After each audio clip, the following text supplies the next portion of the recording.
بسم اللہ الحمدللہ والصلاۃ والسلام علی رسول اللہ۔ محترم حضرات، اسلام کا مختصر انٹروڈکشن اور اس کا پریچہ انشاءاللہ پیش کرنے کی کوشش کر رہے ہیں۔ محترم حضرات، اللہ تعالیٰ نے ہم لوگوں کو پیدا کیا اور پیدا کرنے کے بعد یوں ہی ہمیں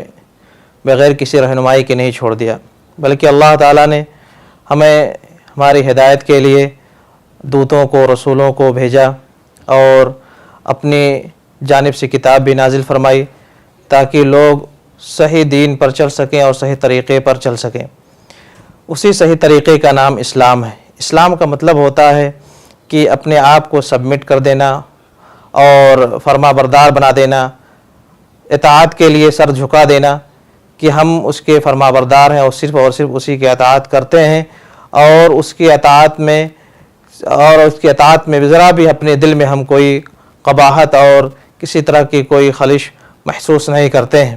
اسلام کا یہ مطلب ہوتا ہے کہ بندہ جب بھی جیسے ہی اسلام میں داخل ہوتا ہے، کیا مطلب؟ یعنی اب اس نے اپنے آپ کو اس ذات کے حوالے کر دیا، اس کے فرما بردار اپنے آپ کو بنا لیا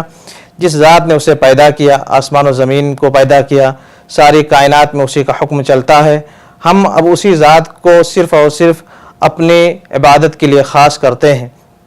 اور اسلام کی خصوصیت یہ ہے کہ یہ کسی انسان کا بنایا ہوا مذہب یا اس کا دھرم نہیں ہے، بلکہ اسی ذات نے نازل کیا ہے، جس ذات نے ہم کو پیدا کیا، آسمان و زمین کو پیدا کیا، اسی نے اس دھرم کو نازل کیا، اس دین کو نازل کیا آسمان سے، اسی دین کو ہم لوگ ماننے والے ہیں۔ لہذا ہر بندے کو چاہیے، ہر انسان کو چاہیے کہ صرف اور صرف اسی دین کو قبول کرے اور اسی کو مانے، اس لیے کہ اسی میں سعادت ہے، اسی میں اس کی بھلائی ہے۔ اللہ تعالیٰ نے اس بات کی وضاحت بھی فرما دی ہے، کئی جگہوں پر قرآن میں اس چیز کے بارے میں معلومات موجود ہے کہ اللہ تعالیٰ نے فرمایا میں نے دین کے اعتبار سے صرف اور صرف اسلام سے رضامندی اختیار کی ہے، اور کوئی بھی بندہ جو اسلام کے علاوہ کسی اور دین کو تلاش کرے گا میں ہرگز اس کو قبول نہیں کروں گا، اور وہ آخرت میں گھاٹا اٹھانے والے لوگوں میں سے ہوگا۔ نبی علیہ السلام کی صحیح مسلم کے شریف کی حدیث بھی ہے، آپ نے ارشاد فرمایا کہ کوئی بھی بندہ جو میرے بارے میں سنے گا اور میرے اوپر ایمان نہیں لائے گا تو وہ جس دن مرے گا، جس دن اس کی موت ہوگی، پھر وہ شخص جہنمی قرار پا جائے گا، نرک میں جانے والا وہ بندہ ہوگا، کیونکہ اس نے نبی علیہ السلام پر ایمان نہیں رکھا۔ تو اس دین اسلام کی سب سے بنیادی چیز یہی ہے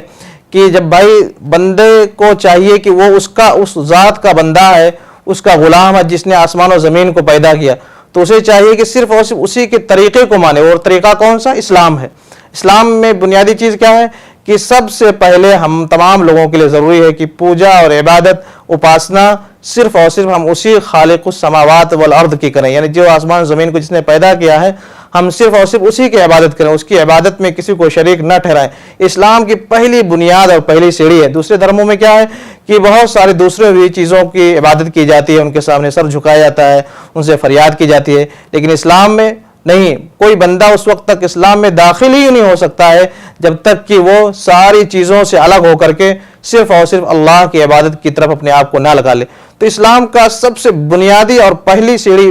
سب سے بنیادی امر یہی ہے کہ لوگوں اسلام کو قبول کرو، اور یہی اللہ تعالیٰ